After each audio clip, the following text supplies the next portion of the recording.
Un incendio è divampato la notte scorsa a Capaci. Le fiamme hanno danneggiato una stazione di servizio Eni. Secondo le prime informazioni raccolte, sono state gravemente colpite due colonnine per l'erogazione del GPL ed è stato distrutto un veicolo che si trovava nell'area autolavaggio.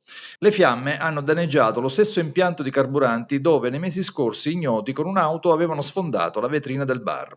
L'area è stata messa in sicurezza dai vigili del fuoco del distaccamento di Carini, accorsi sul posto insieme ai colleghi del distaccamento Nord 1 dei vigili del fuoco di San Lorenzo e del nucleo NBCR, composto da operatori specificatamente addestrati per intervenire quando si ha il fondato pericolo di contagio da sostanze nucleari, biologiche, chimiche o radiologiche che potrebbero provocare danni gravi a persone, animali o cose.